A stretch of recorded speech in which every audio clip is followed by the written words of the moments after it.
Foro Panel Tía María, conflicto, pausa y estado de emergencia.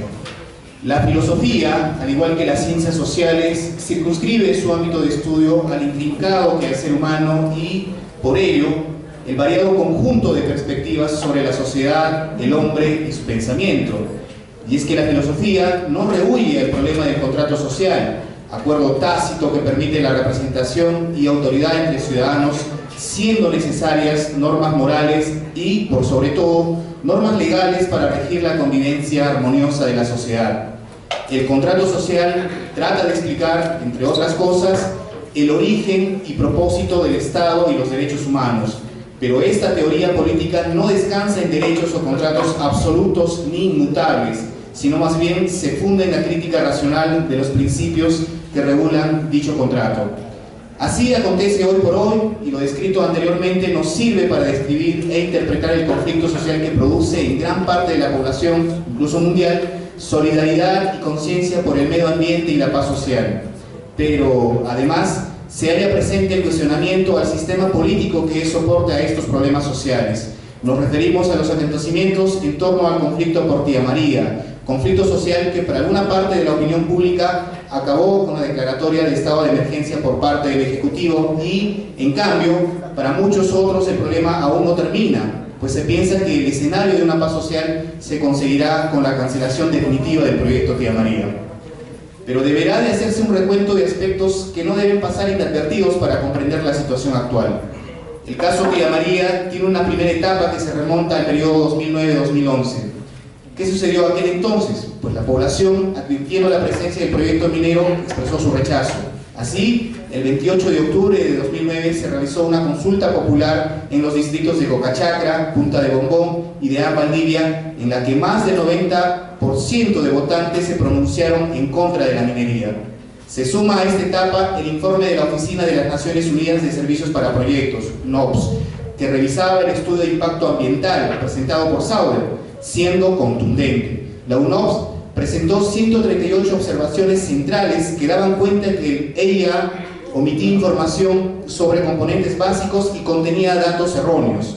Con todo, esta etapa se cierra con la declaratoria inadmisible del proyecto por parte del Ministerio de Energía y Minas, rechazando el EIA, un día después de que la policía causara 3 muertos en enfrentamientos violentos. Una segunda etapa se halla marcada por la iniciativa del propio Ministerio de Energía y Minas, que decidió realizar una audiencia pública en el distrito de Cocachacra el 19 de diciembre del 2013, audiencia que movilizó a cerca de 2.000 policías. La presentación de EIA duró apenas 35 minutos y los dirigentes del Frente de Defensa y de la Junta de Regantes fueron impedidos de ingresar. En esta etapa, la empresa intentaba fallidamente demostrar a la opinión pública que sí contaba con el respaldo de la población. Sin embargo, los hechos mostraban lo contrario. Otra etapa nos conduce a la coyuntura actual, donde la provincia de Islay desde el 23 de marzo se encontraba en un paro indefinido, llegando a su fin con la declaratoria de estado de emergencia en la provincia, así como el ingreso de efectivos del ejército peruano en los departamentos de Apurímac, Ayacucho, Cajamarca, Cusco, Moquegua, Puno y Tacna. Ese mismo día el ciudadano Ramón Colque Vilca perdió la vida, víctima de un proyectil de armas de fuego. Deceso que se sumó a la muerte de Victoriano Vaina y Henry Che Piachura. De ese modo, parte de la población arequipeña, en solidaridad con los pobladores del Valle de Tambo, desarrolló paros de 72 y 48 horas respectivamente, donde 8 regiones de nuestro país se sumaron a este último. Además, ante esta situación, un grupo de escritores, intelectuales y artistas de todo el mundo se ha pronunciado sobre la situación en el Valle de Tambo, solicitando al presidente suspender indefinidamente el proyecto Tía María al advertir su insostenibilidad social, política, económica y ambiental. Sobre la base de estos hechos, se han intentado instalar mesas de diálogo, donde el gobierno ha intentado contrarrestar los cuestionamientos a Tía María con ofrecimientos de proyectos de inversión. Lo que ocurre es que tales intentos de diálogo han ido planteados sobre la base de hechos consumados, pues teniendo un EIA aprobado y teniendo además las autorizaciones del gobierno, es que al parecer el proyecto Tía María va sí o sí. Con todo, compete pues a la universidad y a quienes son parte de esta generar clima de análisis, crítica y debate en la comunidad universitaria sobre los antecedentes, políticas y demandas sociales a raíz del conflicto, que afecta, qué duda cabe, no solo a una población peruana, sino mundial. Pues bien, hecha lectura a la presentación por parte de la comisión organizadora, damos inicio a este foro panel Tía María, conflicto, pausa y estado de emergencia. El desarrollo del evento tendrá una estructura foro panel en el que tenemos ponentes principales que van a abordar desde sus perspectivas los diferentes temas de fondo respecto al conflicto Tía María. En ese sentido se va a dar pie a que cada uno de nuestros ponentes principales pueda abordar su enfoque en 20 minutos en una primera ronda, y después habrá el uso de réplica en 10 minutos. Así damos inicio pues al foro panel Tía María, conflicto, pausa y estado de emergencia, y invitamos a la profesora magíster Ana María Valencia Hinojosa que pueda disertar sobre Tía María, conflicto, pausa y estado de emergencia por 20 minutos.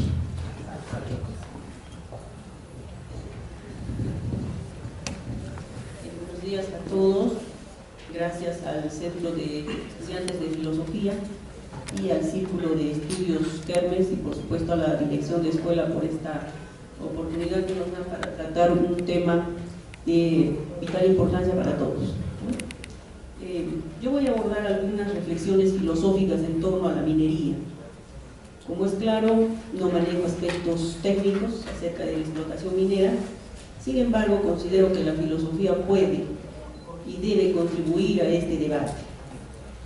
Yo en esta oportunidad quiero tratar algunos aspectos que están vinculados al conflicto y que tienen consecuencias, no solo para los pobladores de la zona del Valle de Tambo, sino para la sociedad peruana en su conjunto.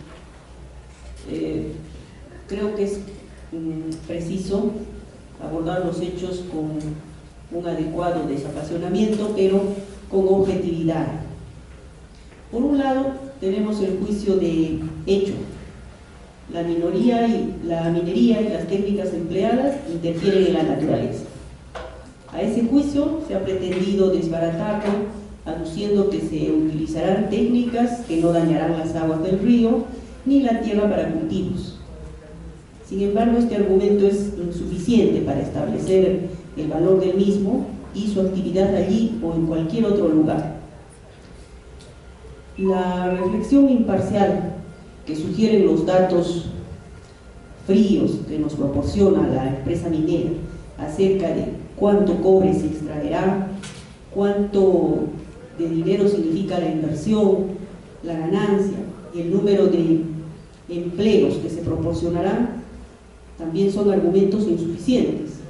Y si se trata de considerar esos datos, hay algunos que las evidencias empíricas demuestran. Por ejemplo, que en el Perú la minería es la actividad que menos empleo genera, ocupa el 1.5% de la población económicamente activa, contra un 32.7% de la agricultura y un 26% de servicios.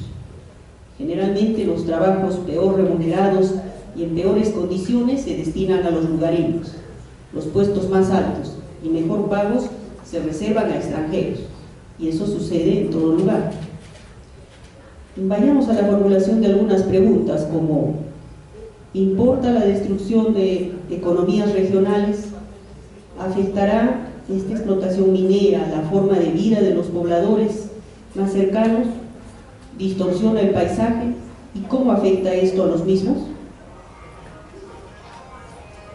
Sabemos que el Valle de Tambo surte con sus productos alimentarios no solo a la ciudad misma de Arequipa, a otros departamentos, sino también a países vecinos. La tranquilidad y la calma del lugar se verá alterada por la presencia de la maquinaria constante y los vehículos que transitan por el entorno. Definitivamente el aspecto del valle será alterado para siempre.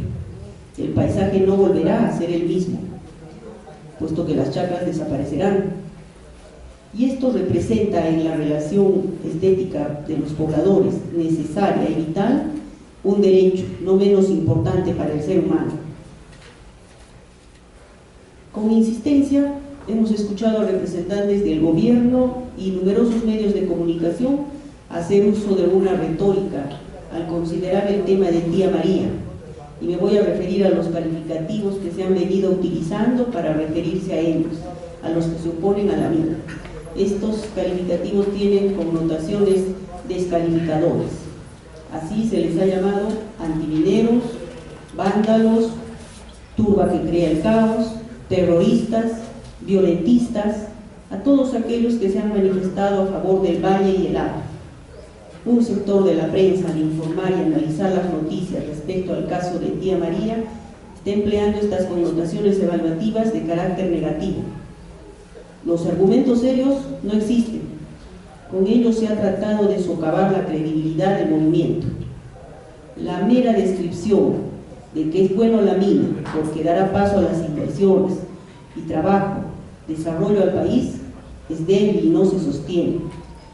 El argumento de los políticos de diversas bancadas, del gobierno mismo, según el cual la postura de oposición de unos pocos habitantes, refiriéndose a los pobladores del Valle de Tambo, no puede estar por encima de millones de peruanos, no es novedosa.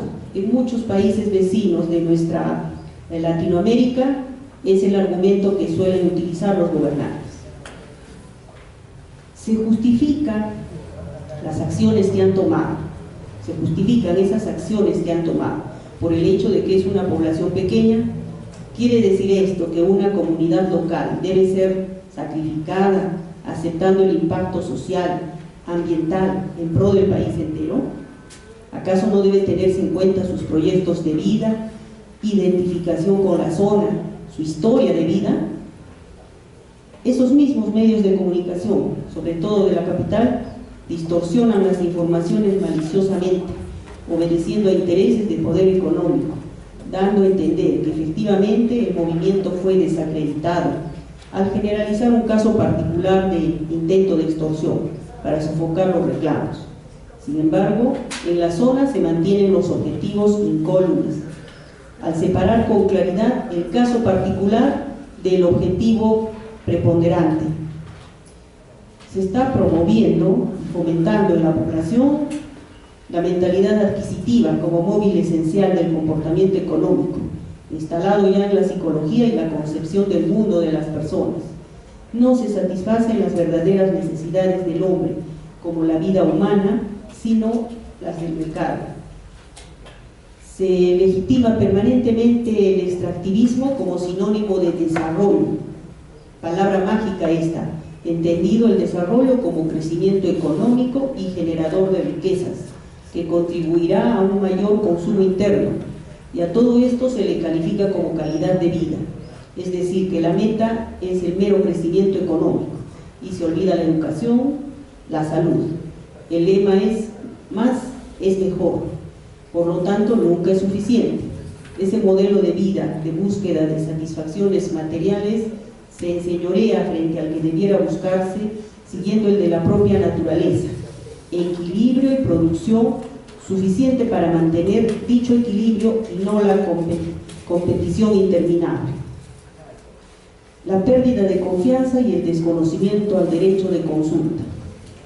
La promesa hecha por el entonces candidato a presidente de no dar paso a la minería y sí privilegiar el agro, de respetar aquello que los pobladores decidieran, ha sido incumplida, y es un deber de justicia el que dichas promesas formuladas sean respetadas. El que se la haya formulado oralmente no disminuye su compromiso. Precisamente los deberes de justicia consisten, entre otros, en respetar las promesas hechas. Al no hacerlo, se están perjudicando intereses de la zona y, lo que es más, se destruye la confianza que tales personas deben inspirar. Se trató de la utilización de la falacia ad populum, comúnmente empleada por los políticos para convencer al pueblo y ganar su apoyo. Pero la ruptura de la confianza de los pobladores del Valle de Tambo se extiende a la sociedad de todo el país, y este también es un tema preocupante, por cuanto ya somos una sociedad que desconfía del gobierno, de los políticos, de las instituciones públicas y privadas, y esta desconfianza invade la cotidianidad de nuestras vidas. Esto que ha sucedido y sus implicancias no se limitan al Valle o a Arequipa o a la zona sur, sino que profundiza este rasgo en toda nuestra sociedad con sus respectivas implicancias, en todas las áreas. Pérdida de confianza en la policía, que debiera asegurar la protección de los ciudadanos. Sin embargo, se convierte en una fuerza represora. Lo mismo sucede con el derecho a la consulta, el cual es ignorado, y con ello hay una población invisibilizada que no logra hacer escuchar sus voces. Quiero destacar en el movimiento de defensa del Valle de Tambo que pese a la fuerte represión revela o ha revelado una solidez de sus valores reflejada en la consecuencia de sus principios y la coherencia de su pensamiento con sus acciones al defenderle por lo que consideran justo. Y a pesar de la fuerte y poderosa campaña mediática que acompaña la tosudez del gobierno y los intereses de la Sauber, el movimiento ha despertado la solidaridad internacional y el respaldo de numerosas organizaciones civiles, colectivos ciudadanos, trabajadores y estudiantes a lo largo del país, que con criterio objetivo y conciencia social han venido acompañando al movimiento de defensa, haciendo lo suyo y no permitiendo que caiga en el aislamiento.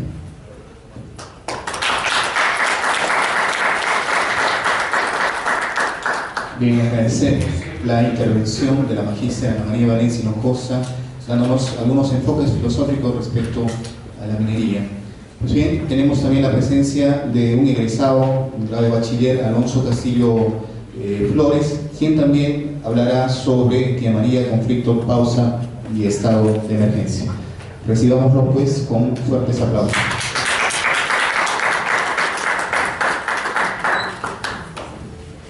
Bien, tengan todos ustedes muy buenos días. Agradecer la invitación de los compañeros de la Escuela de Filosofía para poder participar. Creo, señores, que el evento, los acontecimientos que estamos viviendo en estos momentos merecen toda nuestra preocupación. Perdón, compañeros, hay un archivo que dice Tía María, no, y está en PowerPoint. Ay. Bien, el asunto y en cierta manera el problema que nosotros estamos viviendo es el siguiente. Actualmente está desarrollando pues justamente todos estos eventos en contra del proyecto Tía María, y el pueblo en esos momentos prácticamente lo único que le queda para poder expresarse es la protesta social e incluso lamentablemente el uso de la violencia. Siguiente, por favor. Siguiente. Bien, nosotros pues, compañeros, amigos, tenemos que ver de que existen ya víctimas mortales. Estamos hablando ya de un acontecimiento en el cual ya hay fallecidos. Entonces, lamentablemente, este no es un problema de que se deba conversar, de que se deba dialogar, en fin, claro que hay que hacerlo. En lo que quiero enfocarme es que el asunto es grave. Ahí tenemos a Andrés Taipe, el primer caído, de 22 años en el 2011. Siguiente, por favor. Néstor Cerezo, 31 años, también caído en el 2011. Ahí está el funeral. Aurelio Huacapuma Clemente, de 50 años, también cayó en el 2011. Estos tres caídos, como les decimos, representan para el pueblo del Valle de Tambo actualmente símbolos prácticamente de la protesta social. Mártires, es como hablan ellos. Si nosotros nos acercamos al Valle de Tambo, cada vez que se los menciona, se hace estas arengas presente, en fin, se está hablando de que así se está considerando a estos seres humanos que lamentablemente fallecieron. Entonces, compañeros, amigos, nosotros tenemos que ver que bien estas personas han podido ser nuestros hermanos, nuestros padres, él ha podido ser tu esposo, tu papá, en fin. Entonces, ¿cómo puede reaccionar un pueblo que está viendo que la policía no está defendiendo sus derechos? ¿Cómo puede reaccionar un pueblo viendo que la policía no está en favor de ellos, sino que más bien está acribillando y está matando, porque es lo que está haciendo? Siguiente, por favor. El primer caído del 2011, Victoriano Guayananina, también un agricultor de 61 años. Siguiente. Henry Che Yachura, de 35 años. Por si acaso, la mayoría de los casos, como ustedes lo han podido ver en las noticias de estas personas, es que han sido heridos de bala. En muchos casos AKM, como ustedes han podido ver incluso en los videos.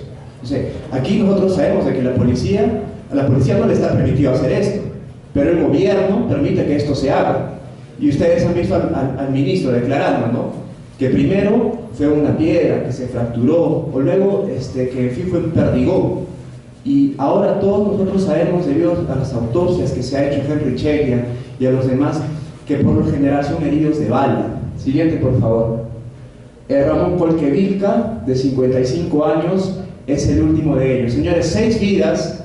Yo creo que todos debemos saber que una minera, que un proyecto no puede valer 6 vidas. Esto, señores, es totalmente absurdo y creo que todos nosotros debemos estar en contra de ello. Siguiente, por favor. Bien, como todos sabemos, quien está encargado de este proyecto es el Grupo México, quien tiene pues la mayor participación en la Sauder, ¿no? La Sauder Copper Corporation. Entonces, hay personas que lamentablemente piensan o de repente no saben de que Sauder es una empresa más, es una minera más, como digamos todas las demás o qué sé yo. Pero el problema es que nosotros, si revisamos la historia de Sauder, ¿no?, vemos que tiene un derrotero totalmente oscuro, una historia negra, y es realmente deplorable cómo es que en ciertos países se puede permitir que Sauder siga operando. Siguiente, por favor. Bien, como debemos de repente haber escuchado en los medios de comunicación, Sauder contaminó la bahía de Ite, esto es en Tacna, durante 36 años, del 96 del año 60 al 96. Obviamente, señores, estamos hablando de descargas de relaves. Siguiente, por favor. Emitió más de 4.5 veces el límite de dióxido de azufre permitido. ¿En dónde? En Hilo. Sabemos que en Hilo hay una refinería grandísima de cobre de la Sauder.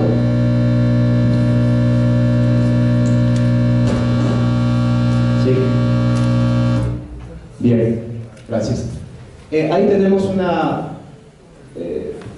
ahí la cámara enfocando cómo es que el aire está contaminado en Hilo. Señores, ¿cuáles son las consecuencias, los resultados que han denunciado ya diversos grupos internacionales, ONGs, en fin? Por lo general, es un aumento en la población de Hilo de enfermedades, sobre todo respiratorias, como fibrosis pulmonar, bronquitis crónica, rinitis, faringitis, crisis ásmica, etc. Señores, de repente uno puede pensar de que acá estamos hablando mentiras o qué sé yo, ¿no? Ustedes pueden ver en el internet, pueden ver de repente los videos, y hay obviamente documentos serios, hay informes, etcétera, que sustentan todo esto que acá se está mencionando. Siguiente, por favor. Bien, vertió arsénico en el mar, excediendo el límite máximo permisible en un 800%. Esto también, señores, en Hilo. Siguiente, por favor. Bien, ahí lo tienen al presidente ejecutivo de Sauder para que piden cárcel. Esto ha sido este año, señores, en enero. La Fiscalía solicita 2 años al presidente ejecutivo de Sauder por delito de contaminación culposa. Todo esto referido especialmente al caso de Hilo. Siguiente, por favor. También Sauder contaminó la irrigación de la Pampa Citana en Tacna. DIGESA, que es la Dirección General de Salud, entidad del gobierno, ¿no?, denuncia esto, y luego la Fiscalía acepta esta denuncia y lanza una investigación, y el mismo Ministerio de Ambiente avala la denuncia en el año 2013. Siguiente, por favor. Bueno, puso en riesgo las aguas de las lagunas de Candarave, también en Tacna, que se han visto disminuidas, y también los cultivos se han visto disminuidos en la zona de Candarave. Siguiente.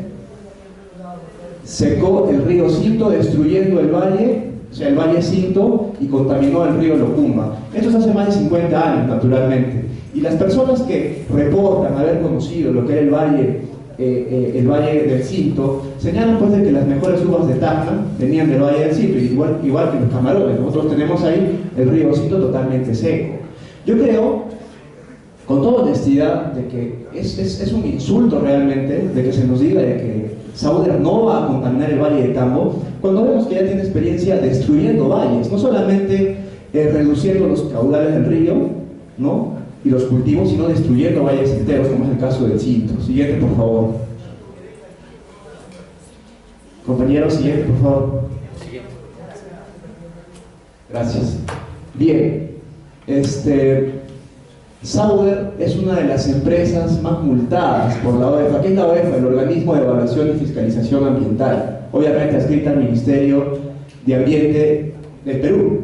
Esta organización, este organismo mejor dicho, se crea en el año 2008. Imagínense cuántas otras sanciones hubiera tenido Sauder si se hubiera creado hace 50 años. Entonces, tenemos que las sanciones son por incumplimiento de normas de protección ambiental, de instrumentos de gestión ambiental, etc. Siguiente, por favor. Bien, entonces, señores, el asunto es de que Sauder no solamente opera en el Perú. Y para serles sinceros, de los casos he tenido que seleccionar de repente los más vistosos, porque de verdad que son interminables y es realmente escandaloso todo esto. En Chile había pues este proyecto en el Parque Nacional del Lauca. El Parque Nacional del Lauca es un parque que está protegido, una reserva en Chile, que queda en el norte, cerca de la zona de Bolivia. Está en la parte verde, ahí está el Parque Nacional del Lauca, y en la parte inferior también verde está la llamada Reserva de las Vicuñas. Esta es la Reserva de las Vicuñas, que también es una zona protegida por el Estado chileno y también a nivel internacional. Entonces, a Sauder, señores, a Sauder lamentablemente no le interesa el ecosistema, no le interesa la agricultura, en fin. Felizmente este proyecto pues, fue cancelado. Siguiente, por favor. Bien, de repente ustedes han escuchado que quienes están a favor de Sauder o del proyecto Tía María suelen decir, pero bueno, eso que se contaminaba era antes, con la minería antigua, con la tecnología antigua. Mentira. El año pasado, en el 2011, y esto es todo un escándalo, ¿no?, que ahora está corriendo también en los medios de comunicación, Sauder derramó 400.000 metros de sulfato de cobre en 2 ríos de México. Uno de ellos es el río Sonora, y ahí lo vemos totalmente contaminado. Esos señores hasta salió en Frecuencia Latina. Si ustedes recuerdan, lo sacó Nicolás Lucar, y ahora esto es un caso sonado, 2014. Y nosotros tenemos de que aquí en el Perú, con un proyecto cuestionado, se quiere todavía imponer el proyecto de la Sauder. Siguiente, por favor. Bien, en México también, el caso Pasta de las Conchas, una mina de carbón, en la cual 65 mineros murieron por un accidente en un socavón. Esto es en el año 2006. Hasta la fecha, las familias siguen esperando justicia. Sauder ni siquiera ha reparado los daños por los cuales ha sido denunciado. Siguiente, por favor. Bien, esto también seguro lo debía escuchar. Esto es este año. En Andalucía, España, a Sauder se le cancela un proyecto. ¿Por qué? Porque en la mina en la cual estaba involucrada Sauder, dicho sea de paso, en el año 98 ocurrió el mayor desastre medioambiental de la historia de España. Entonces ustedes también pueden revisar esto, de repente incluso lo conocen mejor que yo. Pero esto es lo que lamentablemente es Sauder, denunciado también por cohecho, tráfico de influencias y fraude. Lo que pasa es que hubo un concurso, no se iba a aceptar que entre Sauder, entonces comprando funcionarios, etcétera, quiso entrar, pero felizmente el gobierno de Andalucía le canceló el proyecto. Siguiente, por favor. Esto es en Estados Unidos, Arsaco. Arsaco es una filial del Grupo México, quienes son los dueños de la Sauder. Demanda en Estados Unidos por contaminación ambiental y daños a la salud. En el 2005, el Grupo México se declara en bancarrota para no pagar las multas. Entonces, señores, nosotros tenemos esto. Se les ha cancelado proyectos y han sido votados de Estados Unidos, han sido votados de España, han sido votados de Chile. ¿Por qué nosotros, señores, en el Perú tenemos que estar aceptando cualquier proyecto, por más genocida, ecocida que sea? Siguiente, por favor. Bien, seguro ustedes han escuchado sobre las famosas 138 observaciones del UNOPS. Vamos a ir un poco rápido sobre esto. Es bueno revisar el documento, es muy extenso. ¿Y cuáles son los tipos de observaciones que hace el UNOPS? Que es un organismo de la ONU, ¿no?, que realizó el estudio de impacto ambiental de la Sauder para el proyecto Tía María. Componentes omitidos tiene 43 observaciones, desarrollos insuficientes 30, y así podemos ir enumerando. Sobre los componentes del estudio de impacto ambiental, en el caso de impactos potencialmente previstos, son 50 observaciones. ¿Qué es esto? Cualquier previsión de daño ambiental ha sido obviada en este estudio de impacto ambiental. Siguiente. Bien, ¿cuáles son las principales observaciones de la UNOPS? Y en esto sí tenemos que tener mucho cuidado, porque nosotros bien sabemos que el UNOPS es un organismo internacional y en este caso neutral. O sea, acá no nadie va a decir que el UNOPS está controlada por los terroristas antimineros o qué sé yo. Bien, en general hay vacíos de información en este estudio de impacto ambiental. Tampoco existe un estudio hidrogeológico completo. Quien está a favor del SAB nos va a decir, pero bueno, ese problema de las aguas subterráneas se solucionó con la desalinización del agua, de las aguas marinas. Eso es cierto, efectivamente, pero es solo un punto de todos los 138 observaciones que se le han hecho a este proyecto. Hay una subvalorización de los asuntos en materia social que no se mencionan en el estudio de impacto ambiental. No hay ninguna previsión en caso de derrame por contaminación. No se consideran los estimados de emisión de gases de la maquinaria que se va a utilizar en el proyecto. Tampoco se estiman los impactos de medio biótico en el río Tambo. Y esto yo creo que al final es lo más importante. El estudio de impacto ambiental de Sauder revisado no cuenta con un mapa de vegetación ni un estudio del hábitat. Tampoco considera la localización, esto es lo peor, de centros educativos y centros de salud en el área de impacto directo. Entonces, en el estudio de impacto ambiental, esto está obviado, obviamente adrede. Y finalmente, tampoco se consideran las clases de actividades económicas, llámese pesquería, en fin, que existen en el área de impacto directo. Siguiente, por favor. Entonces, como pueden ver aquí hay un mapa de Perú en el cual las concesiones mineras en un 20.23% del territorio ya han sido dadas, ya están las concesiones. Nosotros vemos que el país lamentablemente prácticamente está ofertado, ya está vendido. Naturalmente estos proyectos, muchos de ellos están para realizarse en 10 años, en 20 años y a más. Siguiente, por favor. Bien, yo creo que es realmente también un insulto decirle a la población de que el Valle de Tambo no se pretende destruir, cuando todo Cocachacra ya está concesionado a las minas. Si nosotros podemos ver, el 96.2% de todo el distrito de Cocachacra está concesionado a las minas. Entonces, decir de que no se va a destruir la agricultura, decir que no se va a destruir el Valle de Tambo, realmente, señores, que es, como decía, un insulto a la población. Bien, voy a terminar porque me señalan que debo hacerlo. Vamos a dejarlo acá. Y nosotros tenemos que ver esto. Lamentablemente tenemos aquí un proyecto de una empresa criminal, una empresa ecocida, genocida, ¿no? Entonces nosotros no podemos permitir, y el Valle de Tambo lo sabe, la gente lo sabe, y la gente de allá lo dice, o sea, nosotros no somos tontos, ¿no? Entonces, nosotros, señores, ¿cómo podemos permitir que en el Perú una empresa que seca ríos, que disminuye cauces, que disminuye cultivos, que ha depredado valles, en las cuales han habido muertos, en fin, denunciada internacionalmente y nacionalmente, ¿cómo nosotros podemos permitir que esta empresa pueda seguir funcionando? Lamentablemente el gobierno está tomando una actitud totalmente antidemocrática. Ustedes saben que el 90% de la población, más del 90% de la población, de los 3 distritos en Isla que conforman el Valle de Tambo, fue consultada, y ellos no están de acuerdo con el proyecto. El gobierno a veces dice que son una minoría. Escucharon al señor Eguri diciendo que no, que de repente son unos más, otros menos. Señores, está claro, la mayoría del pueblo en el Valle de Tambo no quiere el proyecto.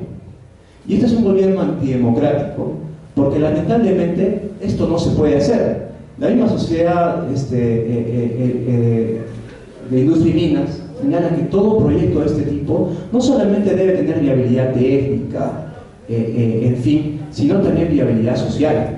Entonces, el pueblo del Valle de Tambo, lamentablemente, no puede ver otra opción que la lucha y la protesta social. Entonces, que en este tipo de lucha social, en ciertos momentos, se vea lamentablemente necesario el uso de la violencia, señores, pero ¿qué otra cosa le queda al pueblo del Valle de Tambo? Si alguien viene y te quita algo, tu medio de vida, y no tienes quien te proteja, el gobierno, ni la policía, en fin, y todo lo contrario, más bien ellos están del lado de quien te está quitando lo tuyo, no harías lo mismo, y es lo que está haciendo el Valle de Tambo. Bueno, eso es todo, gracias.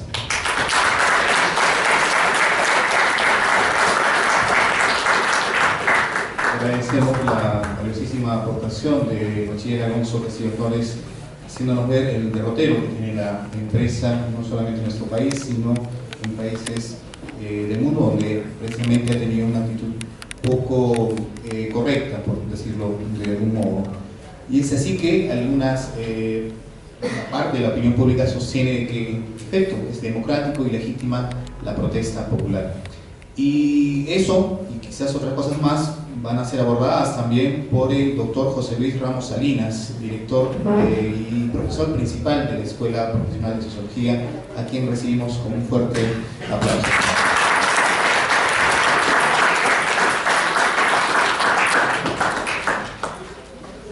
Muchísimas gracias por la invitación, un placer estar aquí. Debo aclarar que no soy profesor principal, felizmente. Bueno, el proyecto Tía María ha traído a colación una serie de reflexiones, connotaciones, implicancias tremendamente complejas. Es un problema que ha revelado una complejidad que va mucho más allá del proyecto Tía María, y hay que analizarlo en esa complejidad. Tratar de convertir en algo simple algo que es tremendamente complejo, desde mi punto de vista, es perder una excelente oportunidad para hacer política. Yo creo que a lo que estamos obligados todos y todas es hacer política. El solo hecho de que estén aquí presentes es un acto político, no partidario, probablemente, pero igual es un acto político. El hecho de que estemos conversando sobre Tía María es un asunto político, y la política solo se puede hacer en base a cuestiones sumamente complejas, ¿no? La primera expositora dijo: voy a reflexionar desde la filosofía respecto a la actividad minera, y eso ya nos está revelando cuán complejo es el asunto. Es tan complejo que la filosofía tiene que aportar, que la filosofía tiene que reflexionar acerca de él. Y eso me parece que se está perdiendo, ¿no? Esa posibilidad, sino que queremos convertir el asunto en pro-mineros y anti-mineros, y eso es convertir en algo tremendamente simple, algo que es profundamente complejo. Se habló en la primera exposición que quienes están a favor del proyecto Tía María arguyen de que va a traer empleo, pero bueno, sabemos que la minería no genera mucho empleo. La cantidad de empleos que se generan en relación a la inversión es muy pequeña, muchos millones de dólares para muy pocos puestos de trabajo. La agricultura, en cambio, una inversión relativamente pequeña genera muchos puestos de trabajo, pero eso implica que nos preguntemos qué país queremos. ¿Queremos un país minero o queremos un país agrícola? ¿Cuáles son las ventajas de ser un país minero y cuáles son las ventajas de ser un país agrícola? Si nos hubiéramos decidido por ser un país agrícola en los años 90, el Perú no hubiera tenido el crecimiento económico que tuvo en el siglo XXI, porque todos sabemos que el crecimiento económico del que gozó el Perú en los primeros años del siglo XXI se debió al auge del BRIC, ¿no es cierto? Al crecimiento económico de Brasil, Rusia, la India y China. Y eso elevó enormemente el precio de los minerales que el Perú exporta, y eso permitió el crecimiento económico del país. Pero ya en la primera exposición se dijo: pero crecimiento económico es desarrollo. Entonces el asunto es tremendamente complejo. O sea, es evidente que la minería trajo crecimiento económico, pero ¿ese crecimiento económico es realmente lo que queremos? O sea, ¿el crecimiento económico es bueno per se? Se mostró un mapa en que más del 20% del territorio peruano está ya en concesiones mineras, y entonces pareciera que tuviera razón Jaime de Altaos cuando dice que el Perú ha sido un país minero, el Perú es un país minero y el Perú va a ser un país minero. Decir cualquier otra cosa no tiene sentido, según Jaime de Altaos. Entonces, ¿es eso lo que estamos discutiendo? ¿Queremos dejar de ser un país minero? Y si queremos dejar de ser un país minero, entonces Tía María no es el problema, es el 20% del territorio nacional. ¿Eso es lo que queremos? ¿Que cierren todas las minas en el Perú? o el problema no es la minería, sino la contaminación que puede provocar la minería. Y entonces lo que tenemos que velar es por proyectos mineros que cuiden el medio ambiente, ¿sí? Si Sauder ha cometido una serie de delitos en el mundo entero, entonces el problema es Sauder. Entonces que se vaya Sauder y venga otra empresa a explotar el proyecto Tía María. Entonces las cosas son tremendamente complejas, ¿no? Si el problema es la contaminación y no la minería, entonces ahí entra en juego las 138 observaciones de la UNOPS.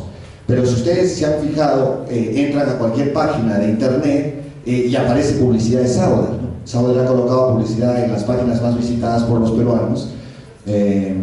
¿Y qué es la publicidad de Sauder? No es un video, no es un spot, sino son los documentos oficiales del Ministerio de Medio Ambiente, en el que dice que se han levantado las 138 observaciones. Esa es la publicidad que está colocando Sauder.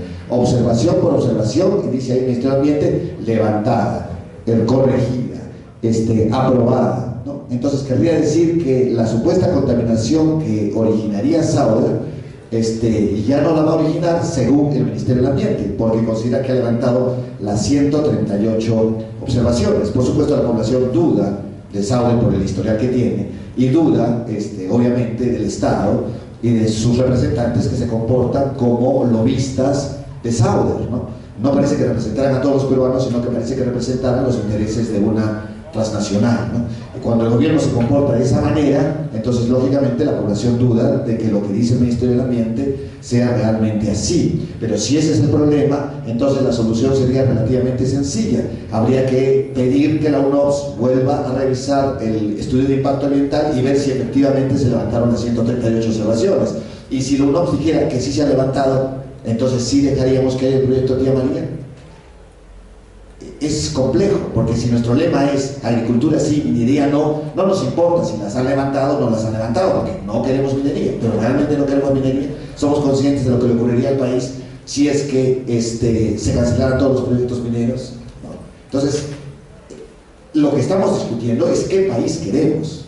No estamos discutiendo si queremos que Sauder entre o no a Tía María, que es una cosa mucho más compleja. Queremos un país minero, un país agrícola, queremos ambos, queremos una minería responsable, no queremos minería, queremos crecimiento económico, no queremos crecimiento económico porque tenemos la visión del buen vivir y por tanto el crecimiento económico no necesariamente implica desarrollo. Se habló en la primera exposición acerca del modo de vida, ¿no? Y eso ya es mucho más complejo. Imaginémonos que la Sauder no contamine nada, que utilice el agua del mar, que haga explotar la dinamita, que ha dicho a las horas que el viento sopla para el otro lado para que las partículas de polvo no caigan en el valle, etc. Imaginémonos que es como dice Sauder, una maravilla, ¿sí? Y como dice varios de los expertos de la OMS, ¿no? Porque varios expertos de la OMS se han pronunciado de que el proyecto Tía María es una maravilla ecológicamente hablando. Imaginémonos que fuese así, ¿sí? Y eso no va a afectar a Tía María, no va a afectar a Cocachacra, perdón, no va a afectar al Valle de Tambo. Si es que no se produce ninguna contaminación, no los va a afectar. El Valle de Tambo, siempre el proyecto Tía María, nunca más va a ser el Valle de Tambo.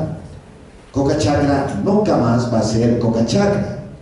Cuando entre el proyecto Tía María, al poco tiempo se van a inaugurar los primeros prostíbulos en Cocachacra, ¿sí?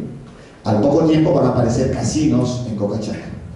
Al poco tiempo ese pueblo de vida rural va a empezar a trajinar mucho más rápido, a tener un modo de vida mucho más urbano, mucho más estresante. Va a haber gente que tenga ingresos económicos relativamente altos y eso modifica la escala de precios de los productos que se vendan dentro del valle, ¿no? Como ha ocurrido en Hilo, por ejemplo, ¿no? que es una economía de enclave, ¿no? Entonces, aun cuando no hubiera contaminación, se va a variar el modo de vida de esa población. Y contra eso estamos, o sea, no queremos que se cambie el modo de vida, porque lo que no queremos es que se cambie el modo de vida, entonces no hay manera de permitir el proyecto Tía María, porque aunque no contamine, va a modificar el proyecto Tía María. Pero entonces se dijo, y los argumentos que están a favor dicen, no porque una población pequeña de un valle se oponga, se va a atrasar todo el país, o el país va a dejar de tener un proyecto nacional, porque Tía María tiene la connotación de todo el país, y entonces eso es más complejo todavía.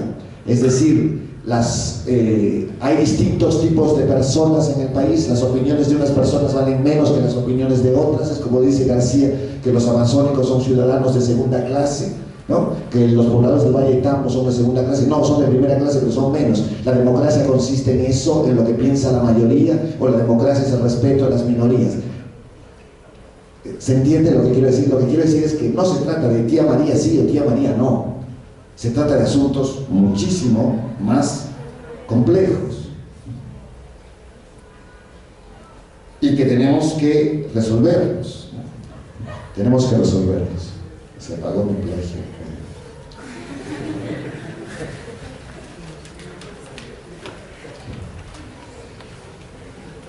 Bueno, la DBA.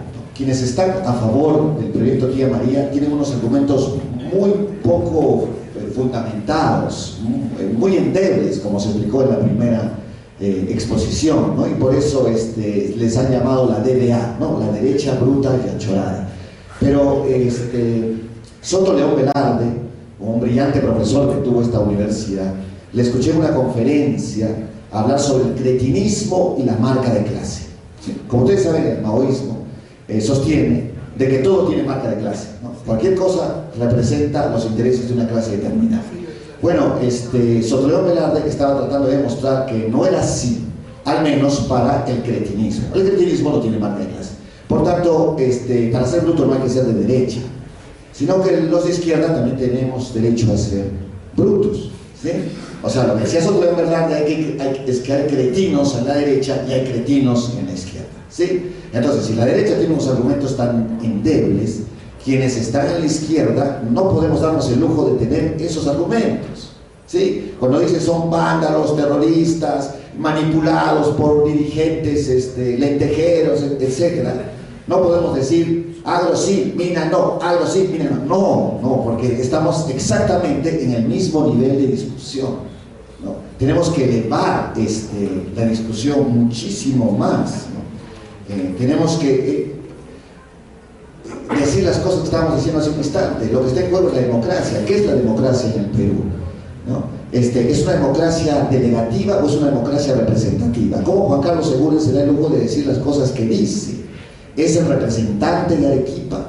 Si es el representante de Arequipa, tiene que decir las cosas que Arequipa piensa, no las que él piensa. Por eso es un representante. Aun cuando él piense cosas distintas, tiene que hacer lo que sus representados quieren que haga. Pero hemos visto en el Perú que nunca ocurre eso, sino que una vez que son elegidos, ellos actúan según sus propios criterios. Entonces ya no es una democracia representativa, sino es una democracia delegativa. Pero nuestra Constitución dice que somos una democracia representativa. Pero eso es lo que queremos, una democracia representativa, o queremos que se nos consulte constantemente respecto a temas que pueden alterar nuestras vidas. Y entonces es una democracia participativa, ¿no? Entonces, y eso es hacer política. Y por eso me parece tan interesante el manifiesto que firmó Chomsky, o el documento que firmó Chomsky y otros intelectuales del mundo. Y por supuesto ha sido una cachetada para los intelectuales de aquí, ¿no? Porque Chomsky firma un manifiesto y aquí no se sabe, el sindicato de docentes de la UNS está preocupado por los profesores que tienen 70 años y no se ha manifestado todavía absolutamente nada sobre Tía María, ¿no? Impresionante, ¿no? No se ha enterado del problema que hay en el Valle de Tambo en su dulce, ¿no? Es increíble, ¿no? No he leído un manifiesto de los pintores de Arequipa, no he leído un manifiesto de los poetas de Arequipa, no he leído no me refiero a José Gabriel, por supuesto, no he leído un manifiesto de los intelectuales del Perú, etcétera, ¿no? Entonces, estamos dejando un enorme vacío desde mi punto de vista. Y la UNSA ha tenido una participación sumamente pobre en este asunto, ¿no? Cuando ha podido tener un rol absolutamente protagónico, porque tiene los técnicos, tiene la tecnología y debiera tener la voluntad de mediar en la solución del conflicto, porque hay profesionales de ciencias sociales especialistas en su resolución de conflictos, y también en los aspectos técnicos de la posible contaminación del proyecto, porque también hay especialistas en eso. El asunto es el espacio y el tiempo. Quienes han protestado por el proyecto Tía María han sido capaces de controlar el espacio, ¿no? Y han declarado una huelga en Cocachacra, pues, sumamente sacrificada, ¿no? Que ha traído incluso, como se mencionó aquí, la pérdida de vidas humanas, ¿no? Pero controlaron el espacio. Pero ¿controlan el tiempo? ¿O el tiempo lo controla Sauder? Cuando Sauder dice voy a dar una pausa de tantos días o tantos meses, y si después de esa pausa se reinicia la huelga, Sauder dirá, voy a dar otro plazo, y otro plazo, y otro plazo. ¿Quién controla el tiempo? La población podrá estar permanentemente en huelga, seguirá permanentemente en protesta. Desde un inicio el gobierno ha jugado al desgaste, no solo el Tía María, sino siempre, que la población se va a cansar de protestar. Esa es su estrategia, ¿no? Y entonces probablemente la dirigencia de la protesta no se está dando cuenta de que no está manejando el tiempo. ¿Para qué seguir con una huelga cuando Sauder dio una pausa? Ahora ya no hay huelga porque hay estado de emergencia. El documento que firma Chomsky y los otros es muy claro respecto al estado de emergencia. Nosotros nos han vendido la idea de que el estado de emergencia es para cobrar la seguridad, pero el estado de emergencia en realidad significa la suspensión de los derechos civiles. Eso no se puede permitir en una democracia. Una democracia no puede haber estados de emergencia. Y eso es algo en lo que todos podríamos poner de acuerdo, estemos a favor o en contra del proyecto Tía María, todos podríamos estar de acuerdo en que no puede haber suspensión de los derechos civiles, ¿no?, que han costado tanto obtenerlos. Hace muchos años, cuando yo era estudiante universitario, vine a esta facultad, ¿no?, y después de ese tiempo, creo que es la segunda vez que regreso, y esa vez vine a escuchar una conferencia, y la conferencia se llamaba Condiciones Objetivas y Subjetivas de la Revolución. Así se llamaba la conferencia que yo escuché en los años 90, ¿no? Allí nos explicaron que la revolución estaba a la vuelta de la esquina y que el Perú iba a ser un país socialista en unos días, ¿no? Bueno, ya sabemos que eso no ocurrió, pero quiero que se den cuenta que hace 10 años discutíamos cambiar el Estado, y ahora estamos discutiendo no un proyecto minero. ¿Sí? ¿Se dan cuenta cómo hemos retrocedido? Estábamos hablando de la transformación de la sociedad, y ahora estamos hablando de que no se ejecute un proyecto. ¿Sí?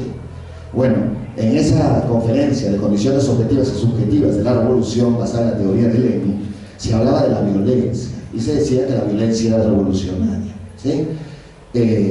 ¿Realmente la violencia es revolucionaria en el siglo XXI? ¿Realmente en estos momentos la violencia aboga a favor de la protesta, o la violencia es un harakiri, es un boomerang para quienes protestan? Hasta Fidel Castro, ¿no?, ha dicho que ya no tiene sentido tratar de transformar las sociedades a través de la violencia. Nuestra sociedad abomina de la violencia. Nuestra sociedad tiene una doble moral, por supuesto, ¿no?, porque abomina de la violencia pero ama a Capitán América, ¿no es cierto? O sea, abomina la violencia antisistema, pero la otra violencia no le causa problema. Pero aún cuando creamos que hay distintos tipos de violencia, etc., la población lo percibe así, o la población más bien basta que haya un acto violento y ya de inmediato toma distancias de eso. A mí me ha parecido bien peligroso que se haya mencionado todas las muertes que ha ocurrido aquí, menos la muerte del policía, ¿no? Entonces las vidas de los policías valen menos que la vida de los agricultores. Hay vidas que valen menos y otras vidas que valen más. Es cierto, cuando se menciona a estos agricultores se dice presente, pero ¿están presentes? ¿No? Son mártires, y es bueno ser un mártir. O sea, se justifica la muerte de alguien por cualquier protesta que fuese, ¿no? Y si el Estado ha mandado a la policía a disparar balas, como hemos visto en los videos antes de eso, y el ministro, como se ha explicado aquí, primero dijo que era una piedra, que luego era un perdigón, etc., ¿no era eso una excelente oportunidad para demostrar que el gobierno representa ciertos intereses económicos, políticos, y no es una entidad que busque el bien común, ¿no es cierto? Eso era hacer política. Pero el gobierno pues tiene su excusa y dice, han matado a un policía, ¿no? Han lanzado una dinamita a la comisaría, ¿no? Y entonces ya es más difícil demostrar que la violencia irracional solo proviene del gobierno, pero proviene del gobierno, proviene del Estado, ¿no? Hay muertos del 2011 y en esa época no estaba Ollanta. Entonces yo creo que es un error creer que esto es un problema de Ollanta, es un error pedir que Ollanta se vaya, porque si Ollanta se va, ¿quién vendría? ¿No? García, que hemos visto lo que hizo en 2011. Keiko, que es hija de su papá, en todo el sentido de la palabra, y su papá firmó los contratos de estabilidad tributaria con las mineras, ¿se acuerdan? Todo esto empezó con el fujimorismo, ¿no? Pero Pablo Kuczynski, que dice que es socialista, se oponderá a Sauer, ¿no? En Toledo, ya vimos lo que hizo cuando prometió no privatizar el Asa de Jesús, ¿se acuerdan del Arequipazo, etcétera? Ya, pero el Arequipazo debe llevarnos a reflexión, semejante movimiento, semejante protesta, tanta energía desplegada para que no privaticen el Asa de Jesús. O sea, para una cosa tan pequeña, ¿no? O sea, semejante protesta, y no logramos nada, excepto que no se privatice el Asa y el Jesús, ¿no? Y de aquí seguimos exactamente igual. Por eso, la protesta es para que no haya el proyecto Tía María, o para que se fijen reglas de juego respecto a cómo se aprueba un proyecto. No, ya hemos visto que todo Cocachacra está concesionado, ¿no? Entonces, ¿no deberíamos más bien establecer reglas de juego de en qué zonas se puede explotar minerales y en qué zonas no? A eso se le llama ahora ordenamiento territorial, ¿no? Que en algunos países ya tiene varias décadas, pero en el Perú recién se está iniciando con esta discusión. O sea, en realidad deberíamos rezar y cruzar los dedos para que se descubra uranio debajo del Parque Kennedy en Lima, ¿no? Y entonces ahí sabríamos sí, solo porque el distrito de Miraflores se opone, no vamos a dejar de explotar el uranio en el Perú, ¿cierto? Ahí sabríamos si todos los ciudadanos somos de la misma clase, o si cuando se trata de Cocachacra, ahí sí se puede explotar, pero cuando se trata de un distrito o clase mediero limeño, ahí no se puede, ¿cierto? O sea, sería fabuloso que encontraran oro en San Isidro, ¿no? Ahí sabríamos cómo juega el Estado, y a eso iba, es el Estado, no es el gobierno. El Estado se ha comprometido a través del TLC en cierto modelo de desarrollo, y ese modelo de desarrollo implica las inversiones como Tía María, y eso lo ha firmado el Estado, no lo ha firmado el gobierno, sino el Estado. Entonces, si no estamos de acuerdo con eso, estamos pidiendo un cambio del Estado, no del gobierno, sino del Estado, y eso es una política sumamente profunda, y me parece que en ese sentido debemos apuntar. Finalmente, no creo que lo único que quede para evitar el proyecto Tía María sea tomar carreteras, romper vidrios de locales públicos y privados, sino que por el contrario necesitamos muchísima imaginación, ¿no? El proyecto Tía María ha sacado las cosas más oscuras y retorcidas de Arequipa, una ciudad goda, ultraconservadora, hispanista, ¿no? Acuérdense cuando el virrey de la Serna se rinde, Arequipa no se rinde, ¿no? Y Arequipa nombra a su propio virrey, ¿no? O sea, quería seguir siendo colonia, ¿no? Arequipa es así. Y esta lucha ha sacado esa parte de Arequipa, ¿no? Y entonces ahora Arequipa está dividida en los arequipeños de verdad, ¿no? Y los migrantes, salvajes, etcétera, ¿cierto? Ya. Y se publica en las redes sociales. Pero si estos que dicen que los arequipeños de verdad les contesta, calla, imbéciles, un idiota, etcétera, estamos haciendo exactamente lo mismo, ¿no? Que ellos insulten. Nosotros no podemos insultar. Tenemos que demostrar que estamos por encima. Hay que pensar en la campaña del no que le ganó a Pinochet. 15 minutos le ganaron a 23 horas 45 minutos en la televisión chilena. Con 15 minutos le ganaron a Pinochet, al invencible y todopoderoso Pinochet. Y se le ganó precisamente diciendo que no se iba a tomar carreteras, que no iba a haber violencia, que por el contrario todos los chilenos iban a ser tratados por igual, que todos los chilenos son iguales, que todas las chilenas son iguales, que la democracia es la libertad de opinión de todos en cualquier sentido. Yo creo que esa imaginación que desplegó la oposición chilena en el año 88 debiera inspirarnos en el momento actual. Muchas gracias.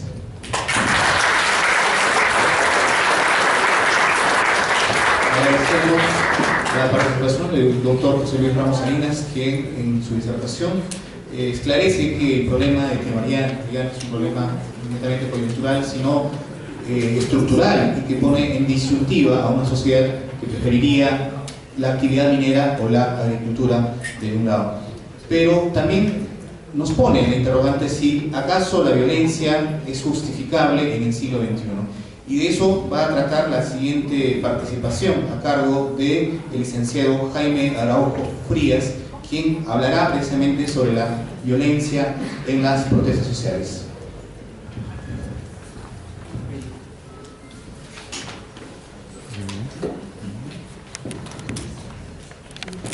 Buenos días con todos y con todas. Nuestro conferencista anterior nos ha señalado, ha planteado tres tesis. La primera tesis es que el problema de Tía María es un problema complejo, es un problema estructural, con lo cual estoy de acuerdo. Sin embargo, hay dos tesis que ha planteado con las cuales disiento totalmente. Primera tesis que plantea es que el problema de Tía María se sintetiza en preguntarnos qué país queremos, un país minero o un país agrícola. Podríamos decir, seguir ampliando, eso es un país pesquero, porque tenemos bastantes peces en el mar, un país rico en peces, un país turístico. O sea, el problema no es si tenemos que elegir entre un país minero o un país agrícola. El problema es que todos de alguna manera queremos un país donde comer bien, con 2.700 calorías diarias, que es lo que recomienda la OMS, una dieta saludable, es tener una alimentación de calidad, tener trabajo, un país donde tener acceso a la salud de calidad esté al alcance de todos y no sea un privilegio, no sea el privilegio de unos cuantos, ni sea una especie de suerte, ¿no? Porque a menudo se escucha, a veces te preguntan, ¿usted tiene casa? Sí, tengo casa. ¿Qué suerte que tiene usted? Hemos asumido que eso es tan normal cuando esto debería ser una cuestión cotidiana, normal. Pero claro, lo normal se ha convertido en anormal y al revés, ¿no? Vivimos un mundo que está siendo gestionado, como diría el desaparecido Eduardo Galeano, patas arriba. La segunda tesis que planteó, no sé si lo asume en su conferencia anterior, es que la violencia no transforma nada. Parafraseó a Fidel Castro. Sin embargo, la violencia ha transformado y sigue transformando la sociedad para mal, y en algunos casos para bien. Y lo usa, el mundo está gestionado a través de la violencia solapada, y no nos damos cuenta. Y no nos damos cuenta porque estamos educados para no ver eso. Hay algo que es profundamente peligroso, y es que nos estamos acostumbrando a que, por ejemplo, cotidianamente yo veo, no sé si ustedes ven, niños, ancianos disputándose restos de comida en la basura con los perros. Esto a nadie nos indigna, normal. Vemos niños que suben a las combis con niños cara sucia y que por unas cuantas monedas hacen lo que sea. Vemos ancianos en la puerta de la iglesia todos los días pidiendo limosna, abrigando la esperanza tal vez alguna migaja de alguna mesa de la caridad cristiana le pueda caer, todos los días. Vemos jóvenes que cotidianamente son condenados a trabajar en situaciones deprimentes a cambio de un sueldo miserable, y a nadie nos indigna, lo vemos tan normal. Contrariamente, hay movimientos, hay colectivos que han empezado a indignarse, a luchar contra, por ejemplo, la trata, el maltrato a los animales. Es más, algunos han planteado proyectos para luchar por los derechos de los animales, de los perritos, de los gatos, otros por los derechos de los toros, no están en contra, que está bien, ¿no? El problema no es que el sistema está bien, pero actualmente hay otro colectivo que dicen que son de la nata arequipeña y que ha armado un grupo y está en contra y quieren reivindicar los derechos de los adoquines de su ciudad y se indignan por eso, porque es terrible. Esto es grave. Hay algo peligroso aquí. Nos indigna esto es lo segundo, pero no lo primero. Lo primero es tan normal que nada nos dice. Y esto nos dice Tony Judt, un historiador europeo, experto en historia europea, en un libro que se titula Algo va mal. Dice que esto, según su opinión, tiene su origen más o menos en la década de los 80 y que denomina su partida de nacimiento el Consenso de Washington, donde se establecen las políticas económicas, jurídicas, de cómo debe ser gestionado la sociedad. Claro, de tal manera que solamente unos cuantos tengan acceso a la mejor educación, mejor salud, mejor alimentación, en detrimento de una mayoría que Joseph Stiglitz, en un libro que se llama El precio de la desigualdad, él lo dice un poco más, bueno, dice, el 1% vive gracias a que el otro 99% vive en la miseria y la desgracia. Entonces, pero esto nos parece tan normal que ya no nos indigna, pero sin embargo nos indigna otros problemas como los que he mencionado. ¿Qué está pasando entonces? Gran parte de lo que hoy nos parece natural, dice Tony Judt, data de la década de 1980. La obsesión, por ejemplo, por la creación de riqueza, de dinero, de decir que el dinero es la certeza de nuestro destino. Estamos condenados a obtener riqueza económica a costa de lo que sea. El culto a la privatización y el sector privado y la creciente desigualdad entre ricos y pobres. Ustedes ven, por ejemplo, yo hace poco viajé por la selva, por la parte de Guayaga, y bueno, viajé después de tiempo, y el bus en el cual viajaba antes ponía una película y era para todo, ¿no? Pero ahora cada asiento tiene una pantalla, y cada uno ve la película que le da la gana, o sea, cada uno tiene su pantalla y hace con ello lo que le dé la gana. Antes al menos te ponías a conversar respecto de la película que todos veíamos, un poco a discutir si es que había la posibilidad, pero ahora no. El mundo entero está siendo gestionado para el individualismo y para lo privado. Lo colectivo ya no nos interesa, porque ¿qué más? Es un problema de nosotros, no mi problema, ni siquiera de mi familia. Esto no era lo que iba a hablar, pero ahora voy a pasar a dar razones de por qué en algunos casos la violencia política se justifica. Pero hay mucho de indignante en todo lo que dije anteriormente. Sin embargo, ¿por qué ocurre esto? Y Eduardo Galeano dice, ¿será tal vez porque el hambre de esta gente nos alimenta y su desnudez nos viste?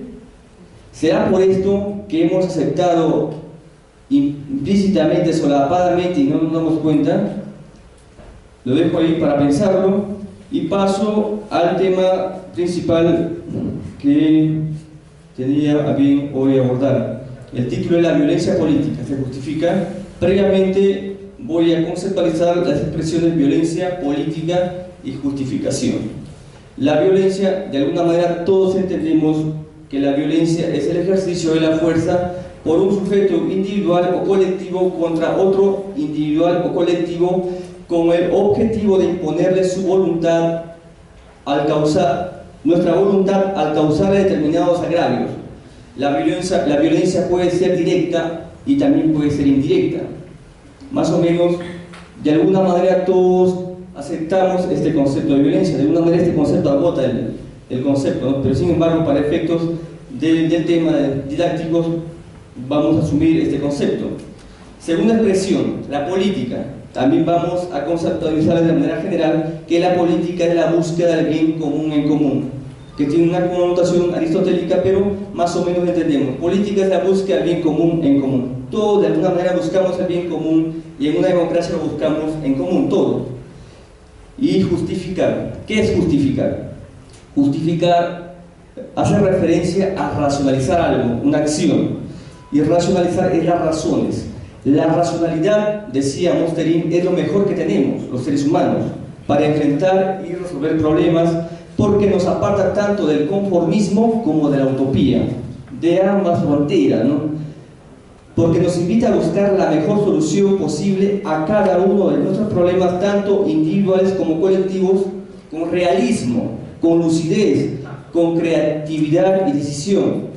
No es una varita mágica, pero es lo mejor que tenemos los seres humanos. Ustedes saben mucho más, la mayor parte de los estudiantes de filosofía, la racionalidad es una de las características principales del quehacer filosófico. La violencia política puede ser ejercida desde arriba hacia abajo y desde abajo hacia arriba. Desde arriba hacia abajo lo ejerce el Estado, lo puede ejercer legítimamente. Ya lo había reclamado Bobbio cuando decía que el monopolio legítimo de la violencia lo ejerce el Estado. Como por ejemplo, y en esto de alguna manera todos lo aceptamos, el Estado ejerce violencia a través de las cárceles, pero es una violencia legal y nadie discute, nadie se incomoda, nadie protesta, ¿no? También lo ejerce a través de la policía, está legalmente habilitado para ejercerla. Sin embargo, ejerce otras formas de violencia indirecta solapada.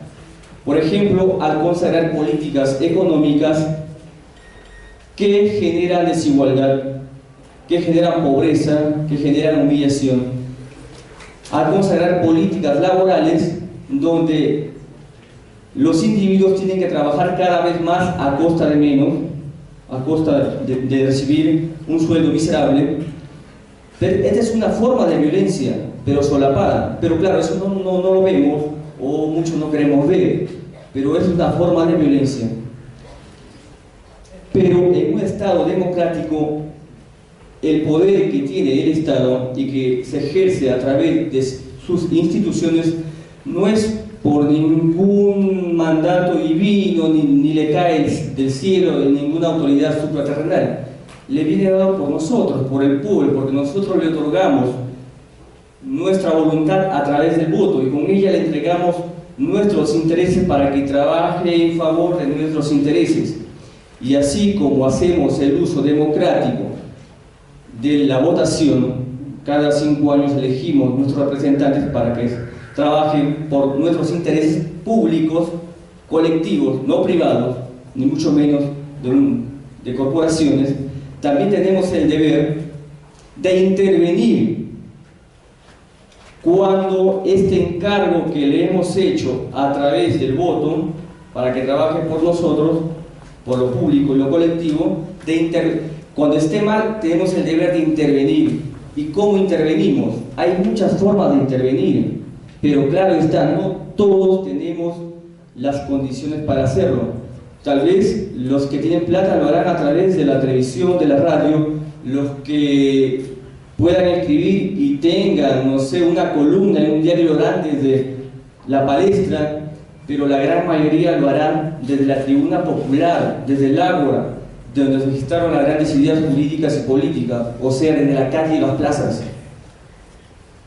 Pero la única manera es incomodando.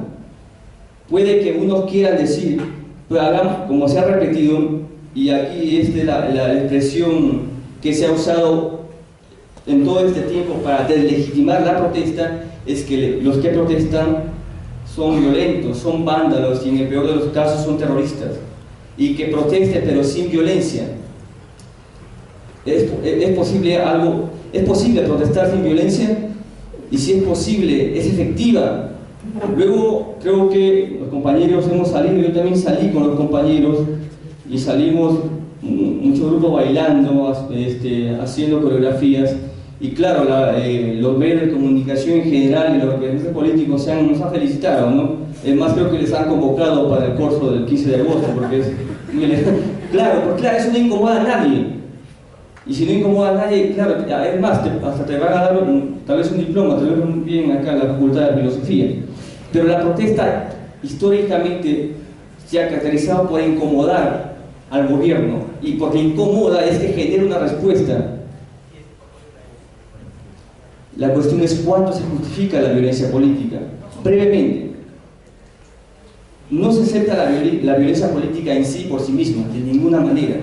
Sin embargo, se acepta y se justifica por los fines que persigue.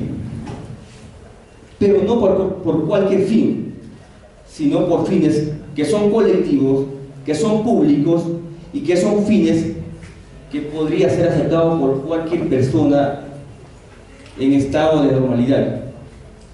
Pero si quieren una tercera vuelta de tuerca, la violencia política se acepta y se justifica por el hecho de que persigue fines que son valiosos para todos en general, que todos caben en la lucha por la reivindicación del bien que está en juego, que todos caben, ricos y pobres, negros, blancos, todos.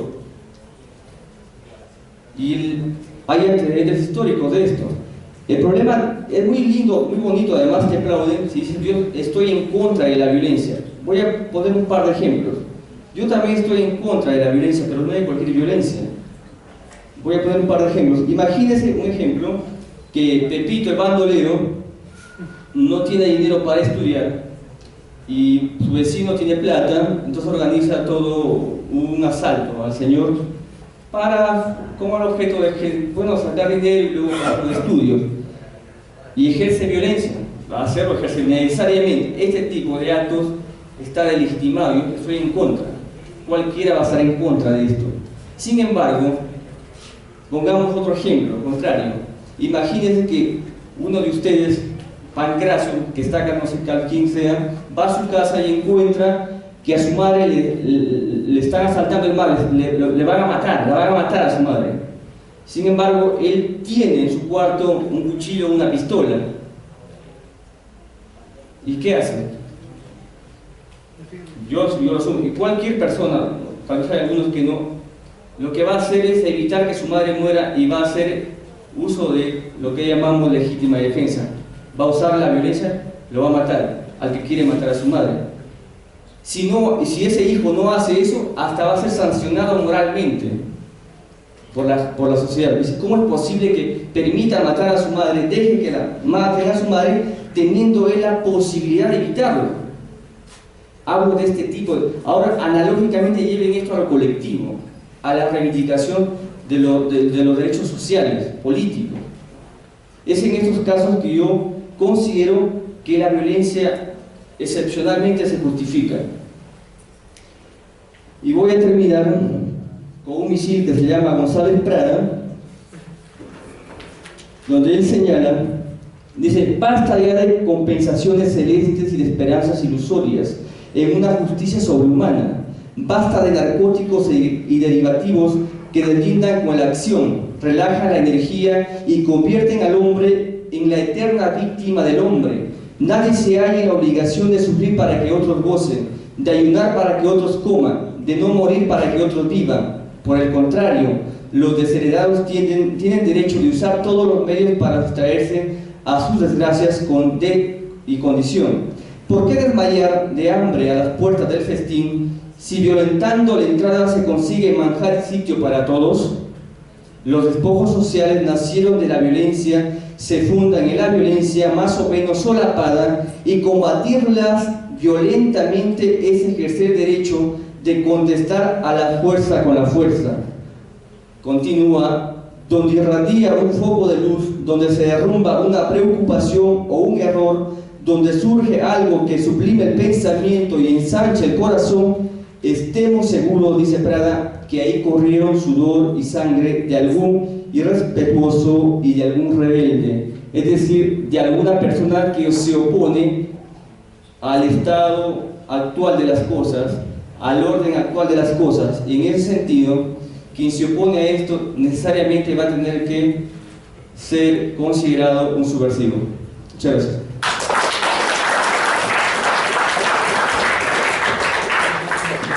Fue la participación del licenciado en Filosofía y en Derecho, Jaime Araujo Frías, quien hablaba de la violencia y el uso de parte del Estado de violencia a través de la coacción o coerción, constitucionalmente regido obviamente, y la utilización de la violencia por parte de un grupo de la sociedad cuando se circunscribe a la legítima defensa. Algunos de nuestros ponentes que precedieron a Jaime Araujo sostuvieron la necesidad de un pronunciamiento, una toma de posición de parte de la intelectualidad, quizás de parte de la intelectualidad de los estamentos que rigen nuestra universidad, y que nos dé un ejemplo, ¿no? El caso de más de 200 intelectuales, entre ellos filósofos, lingüistas, artistas plásticos, etcétera, etcétera, que encabezados con Noam Chomsky suscribieron una carta abierta al presidente Humala para que se suspenda indefinidamente el proyecto Tía María. De eso y otras cosas más nos va a hablar nuestro siguiente ponente, que es el licenciado José Gabriel Valdivia Álvarez, a quien recibimos con fuertes votos de aplauso.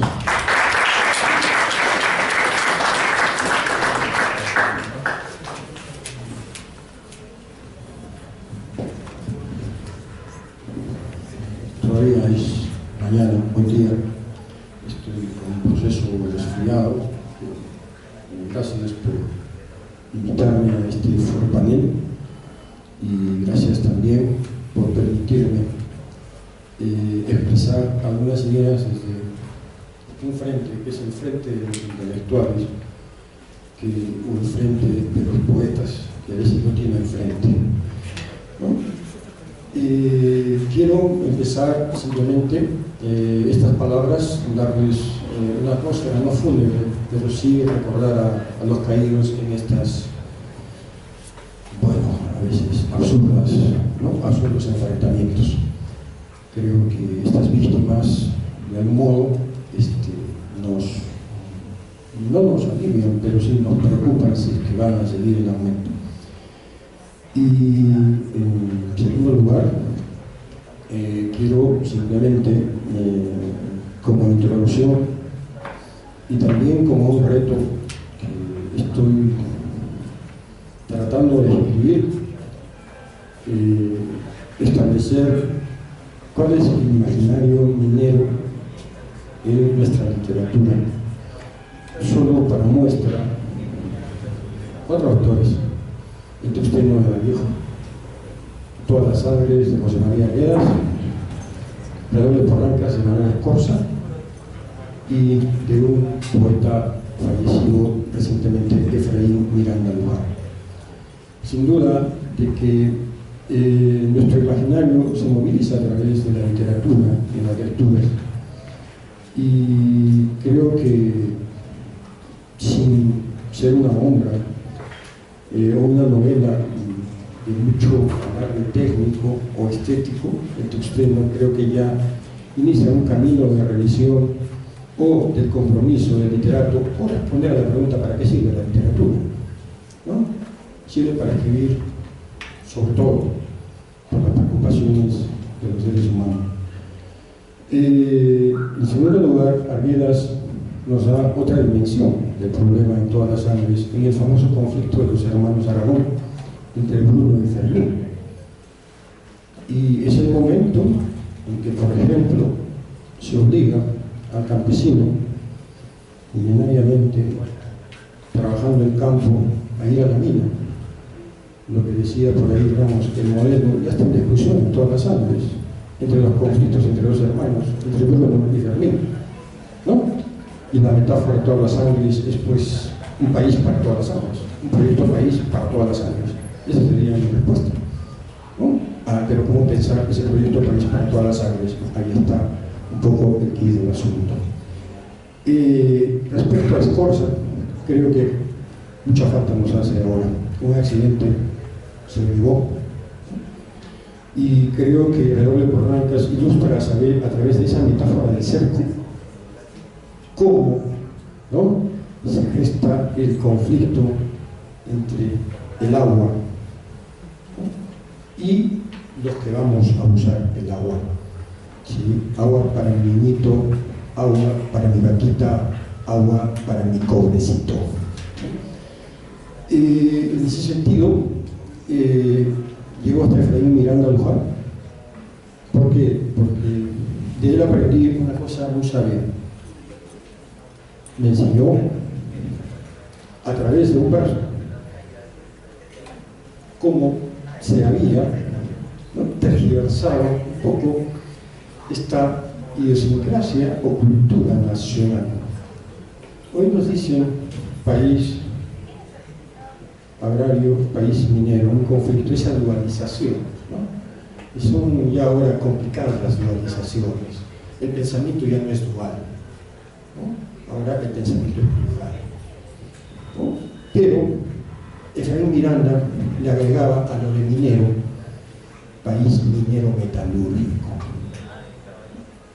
Claro, nuestra metalurgia es ancestral, si no, el oro era sagrado, el cielo, el cerro era sagrado, y todo eso a través de la conquista de la colonia y más aún de la república, ¿no? Pareciera que se ha sostenido un imaginario de un país simplemente que tiene minerales y que nunca tuvo cabeza para hacer ciencia y tecnología, ¿no?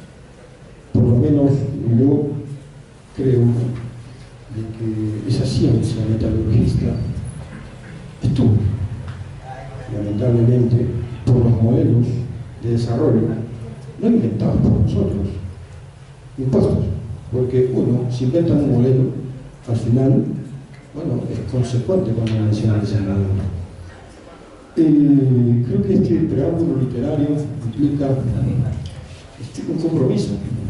En literatura mucho se discute sobre la teoría del compromiso, ¿no? Y este compromiso tiene que ver mucho desde Roma, el modelo del imperio que ahora, ¿no?, domina el mundo, la inspiración, ¿no? Roma tuvo una estrategia muy interesante. Mundializó el latín, ¿no? Lo mundializó para lo que era el mundo en ese momento romano, y también mundializó una forma de ver el mundo. Chipre, ¿no? Los griegos, Chipre, la isla de Chipre, ¿no? Y los romanos también, ¿no?, en su mentalidad belicista utilizaban Chipre, ¿no?, para eso. Pero cito a los romanos para referirme a un célebre tirano de nombre Domiciano, que obligó a los poetas fundamentalmente a votar por si me escribes loas o no. Si me escribes loas, bienvenido a mi imperio, y si no me escribes, te persigo. Creo que ese modelo que se instaló en Roma desde ese tiempo hasta hoy, bueno, provocó algo muy saludable, siempre lo digo, el divorcio entre la literatura y la política. Y ese divorcio creo que es saludable para quienes nos ubicamos en la literatura, porque como dice mi amigo José Luis Ramos, también hay que participar políticamente, ¿no? Y la participación política, claro, tiene otras modalidades hoy. Bueno, este preámbulo creo que me ubica desde donde hablo, desde la literatura, me ubica desde mis preocupaciones en los estudios, ¿no?, los estudios culturales, ¿no?, y también me ubica dentro de un problema que justamente me alegró mucho ver la firma de mi amigo y maestro Raúl Bueno Chávez, con quien conversábamos, premio, para quien no conoce, un poeta, nació en Arequipa, premio de ensayo Casa de las Américas, ¿no?, crítico literario, ¿no?, y semiota fundamentalmente. En un correo hablábamos, ¿no?, le contaba sobre lo que pasaba en el Valle de Támara, y ya desde el verano, porque estoy ligado al Valle de Támara, y entonces ese río corre por dentro mío. No es un río cualquiera, así como el Chili corre por dentro mío y el Socabaya también. O sea, los ríos corren por dentro mío, y en consecuencia creo que también me nace un compromiso, llamémosle pues telúrico, ¿no?, con el destino de estas aguas, ¿no?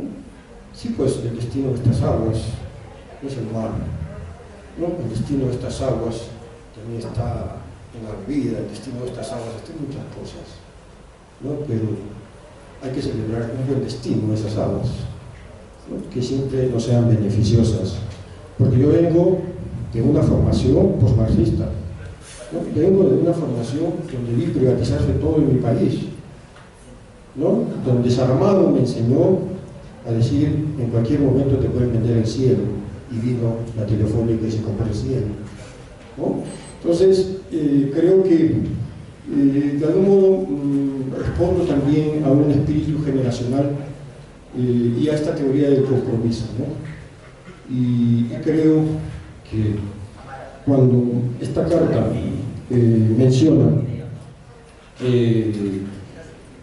lo siguiente, ¿no?, su aparente defensa irrestricta de los intereses de una compañía privada extranjera en desmedro de la seguridad e intereses de la ciudadanía.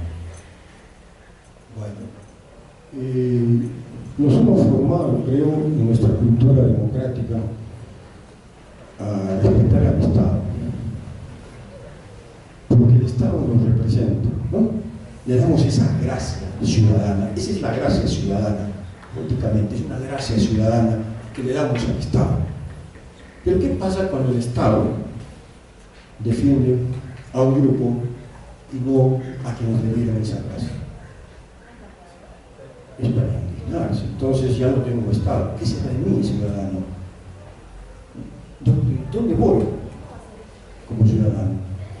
Creo que eso es un problema grave, porque hemos vivido, no lo viví antes, quizás lo viví pero no lo reflexioné tanto, como el Estado asume la defensa de una empresa y le importa un comino la ciudadanía. Eso no es civilizado, eso no es democrático. ¿En qué momento de la historia? Claro, se ha dado con tanta desfachatez. Ese es el problema, con tanta desvergüenza. Como les digo a mis alumnos, creen que somos los peruanitos del siglo XIX y estamos en la novela de Clorinda Mato de Turner, Ave sin nido. No, pues, no es así. No es así. Por algo se han deslizado un siglo de este modelo capitalista y algo hemos aprendido de él generación tras generación, ¿no? Y algo vamos también pretendiendo modificar. La segunda línea de este entorno, por ahí este historial, ¿no? Estas medallas de Sable de Perú Cooper Corporation, ¿no? Honor al mérito, honor a qué, ¿no? Estas medallas, ¿no? Que exhiben, creo, testimonio en parte. Ramos me preguntaba si yo era de Hilo. No, le digo, mi amigo Juan Yufra es de Hilo. Yo he vivido en Hilo. Y sé que es respirar cobre. He vivido en Tajo. Conozco Ilabaya. Conozco la laguna de Suchas. Y sabe que no me va a engañar, ¿no? He estado en los asentamientos de Toquepala, o sea, mi palabra no es volátil. Mi palabra tiene un pie en la tierra. En consecuencia, esta experiencia vital me permite decirle no a lo que esta señora, empresa minera, pretende. El Valle del Cinto lo visité y tuve la suerte de encontrar a un anciano terco que me ha inspirado muchas cosas, agarrado de su mente y que no quería irse del valle. Todos los hijos se los habían llevado a trabajar. Vengo de una herencia donde mi familia trabaja en Saule, ¿cómo está ahora? Entonces, esta es una palabra copia tierra, o como dice este rockero, está atada con un cable a tierra en palabra. En consecuencia, por experiencia vivida, como diría Vallejo, le digo no a la Saule. En segundo lugar, las comunidades del Valle del Tambo. Hay un libro de historia del Valle, donde cómo es sucintamente, primero, la caña de azúcar, el gran centro productor del cañazo, y después del alcohol para las minas de Potosí. Hicieron una conexión con la minería, ¿no? Entonces también el Valle contribuyó a la alcoholización de los mineros del Potosí. Luego vino un proceso de cambio, ¿no? Donde el Valle se transforma en arrocero. Ustedes van a Moratá, ¿no? Y ya solamente en Chucaraqui está la caña de azúcar, y en la zona del valle mismo el arroz, ¿no? Pero esos son los vaivenes de la economía y los vaivenes también de las políticas agrarias de nuestros gobiernos en todo el siglo XX.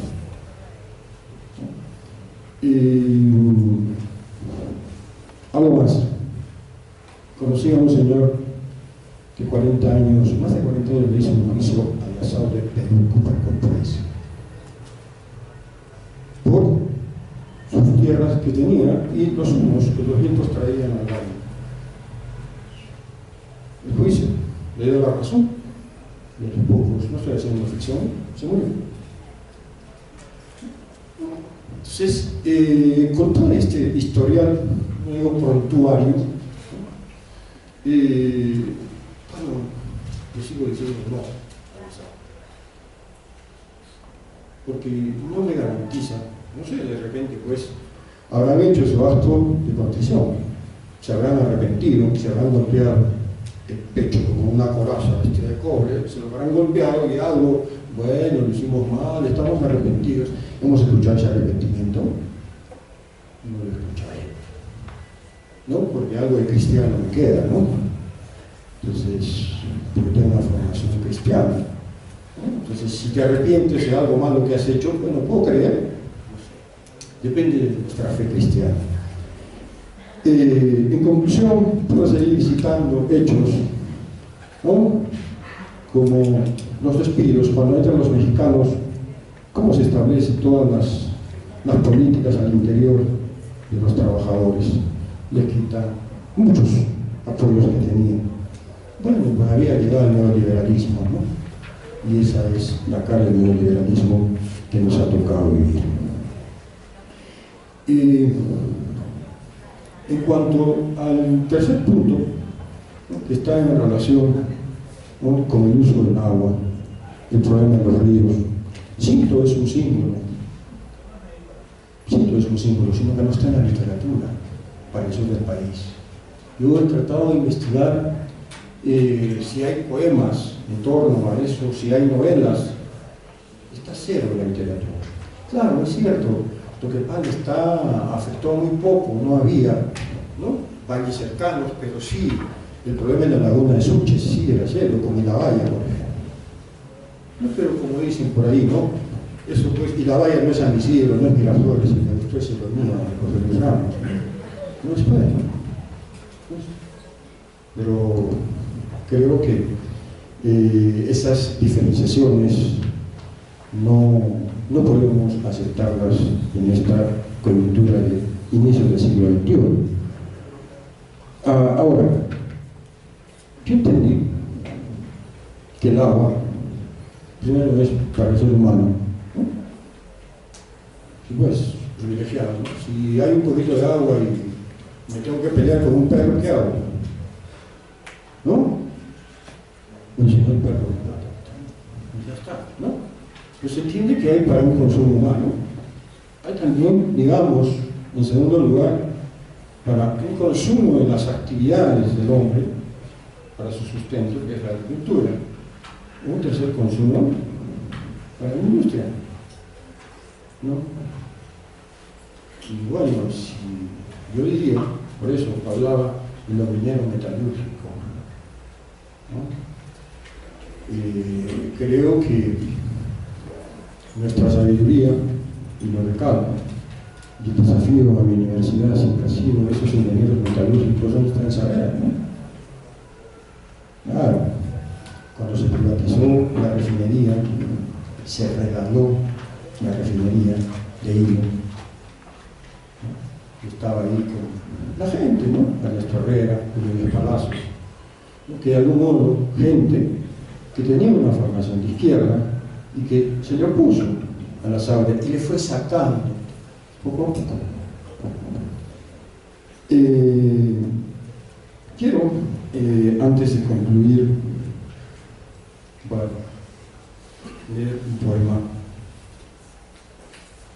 que creo que he mejorado, que tiene una historia. Ahí también se mencionó en el paso 2001 y se salió en defensa de la privatización de Gaza, pero ya se había de un poco, se hablaba de la privatización del agua, pero ya sabemos que Coca-Cola Company es la dueña de Socosancho, ¿no? Sabemos que muchas aguas se vendieron. Este poema tiene un poco ese corte ecologista en base al agua. Heráclito, estas repentinas aguas como cabelleras se han secado con el tiempo. Narciso, esos tersos espejos como sudarios se han empañado con el miedo. Si son antiguas o recientes estas aguas procelosas de mayo, no importa, si su volumen rebasa puentes y torrentes o entorpece leyes, planos y catastros, no interesa. Si su claridad o turbidez enjuaga tus ropas, crece la mala hierba o baña tu cuerpo como vino al mundo y son parte del llanto mío, no preocupan. Si son idénticas a su paso por tu pueblo y su fulgor nubla tu rostro, apaga incendios, llena tu cantimplora o se lleva tus recibos. Traje solamente, ¿no? Recibo. Bien. Saramago, en Ensayo sobre la ceguera, nos dice en ese momento, en 2001, ¿no? Una frase de que alguna vez iba a venir el cielo, pero yo creo, interpretando a Saramago como este epígrafe, alguna vez nos ofrecerán el cielo vendido de estrellas. De lo que se trata, viejo Heráclito, sobre abisales orillas, sediento y ensimismado, es si estas cristalinas aguas, quietas o revueltas, verdes o maduras, puras o residuales, ganancias son de pescadores que no se lleva la corriente. De lo que se trata, pálido narciso, sobre fofas ínsulas, famélico y sedado, es si estas aguas potables malogran frutos, estómagos, raíces o minerales que en el fondo del hombre muerden la tierra.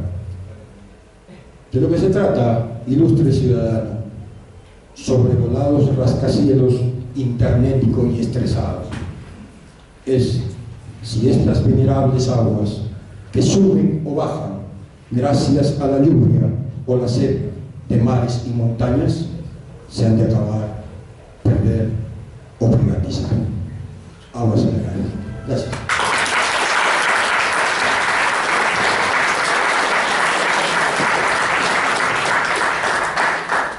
Agradecemos la participación del licenciado José Gabriel Valdivia Álvarez con el tratamiento de la carta que hiciesen más de 200 intelectuales al presidente Ollanta Humala solicitándole la suspensión indefinida del proyecto Tía María.